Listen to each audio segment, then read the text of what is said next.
see, they're going to ask you back every year. Yeah, so you see those little white whirligig things on the screen?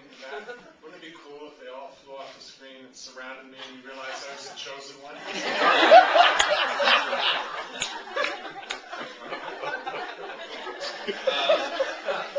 Sitting here, I realized, of course I'm here. I live in Ojai. I too cook naked in the kitchen every once in a while. At this very moment, I'm wearing edible makeup. Fred, John, I'm sorry, I couldn't work you into that joke. They're hard to come by. Let me just correct. The book is not going to be called Deep Water because I don't know what that means. We needed a title, so I think someone threw that up. But just to clear the air there, I don't know what deep water means. Thank you so much for having me here. Thank you so much first for the opportunity of getting the honor, but also being in a room full of such exciting people who are doing such amazing, stimulating, fun work. It's a pleasure to be around you. During all the kind of interviews beforehand, why Ocean's Ted? Why are you doing this? And to prove that I'm smart, would list all these, needy, pithy reasons why I'm, part of this ocean campaign. But the truth is, once I kind of ran out of breath, it's fun.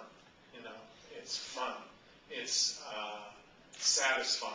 It makes you feel good. I think there's a human thing that happens that if you can't pass a baby that's crying and pretend like it's not without taking a hit to your soul. You can't pass a problem by, and the world is full of huge, immediate problems, and every time you pass them by, you take a kind of hit to your soul. And as soon as you stop, and you don't have to handle all the problems, obviously, as soon as you start participating and looking for a solution, you can breathe again. You feel good. You feel part of the solution. You're not getting beat up. So being an activist is like the most selfish thing you could do, and probably the healthiest thing you could do for your body and your soul, is to get involved. So that's why I do it.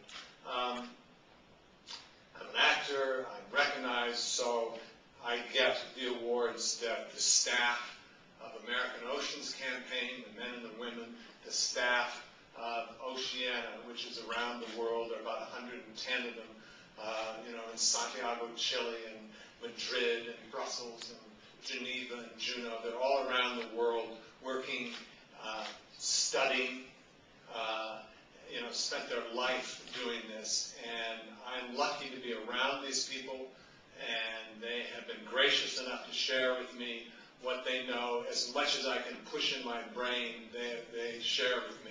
So clearly I'm accepting this, or standing up, being honored for the work that Oceana and previously American Oceans Campaign, all the work they've done. So on their behalf, thank you so much. Just a little bit about Oceana. It's campaign-oriented. Some of the things I love about it. It's campaign-oriented. So the Pew Foundation years ago did a study about the state of the oceans. And we know what's going on in the oceans. We know what's wrong. And we know how to fix it. So Oceana takes a look at, as an organization, this is the most pressing problem that we could have an impact, that we could actually change policy and make a difference. And then we attack that. And we tell you we're going to do it in 3 to 5 to 7 years. You can hold us responsible. It's like a very mature, adult, business-driven kind of model. Because we're not interested in just raising awareness. We want to change policy now because the problems are so huge. Why else do I love doing this? It's smart. There's not, here's what it is. I love, there isn't a conversation that's taking place in the world today that if you didn't say, we're going to fix all of these problems by just